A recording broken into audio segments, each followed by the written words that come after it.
You know, ever since we were kids in school, we're taught this one basic fact. You can always count one higher.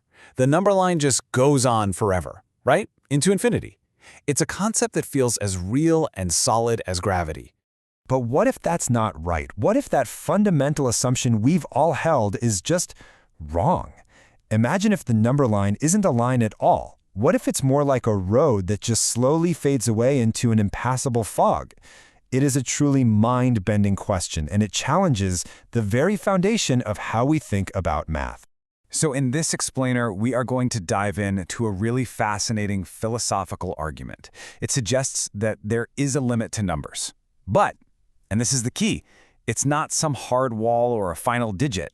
Oh no, it's something much stranger, and honestly, a whole lot more interesting. Okay, so to really get our heads around this new idea, we first have to look at the traditional view that our source material wants to challenge. This comes from a school of thought called ultrafinitism, which basically argues there are only a finite number of numbers. And this idea leads to a pretty wild paradox. The classic ultrafinitist take is pretty simple on the surface. They say, look, the set of numbers is finite, so it follows that there must be one single specific largest number, kind of like the final boss of mathematics, where after that, there's nothing. But this idea, as simple as it sounds, smacks right into a huge logical problem. And to see that problem, we have to get really specific about something we usually take for granted. We have to ask a question that's surprisingly tricky. What actually is a number? Well, our source material gives us a very practical, very functional definition. According to this way of thinking, a number isn't just some abstract symbol you jot down on a piece of paper. To really, truly be a number, an object has to be able to do things. It has to be functional. It has to follow a very clear set of rules. And here are those rules. First, a number has to be identifiable. You've got to be able to point to it and say exactly what it is. Second, it has to be comparable. You can tell if it's bigger or smaller than another number. And third, and this is the absolute key to the whole argument, it has to be operable. You can do math with it. Most importantly, you can always add 1 to it.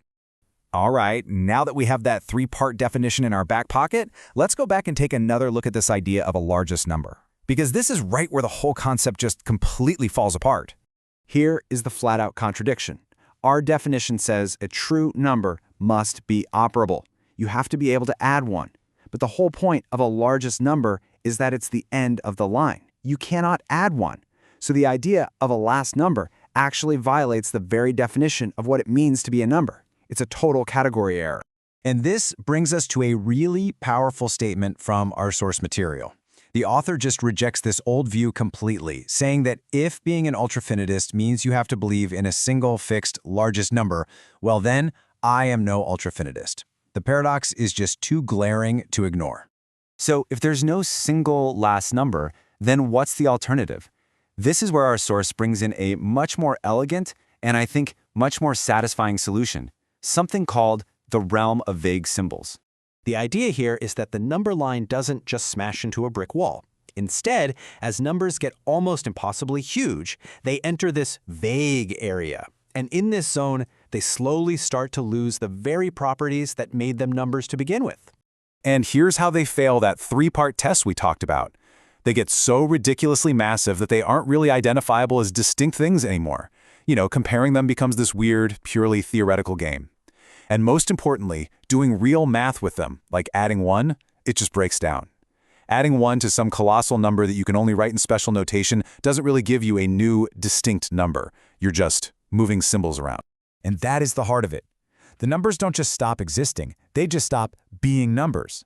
They make this transition, or as the source puts it so well, they disappear into just being symbols.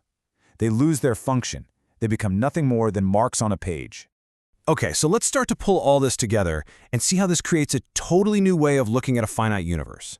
It's really important to see what this new idea shares with the old one and where it makes a critical break.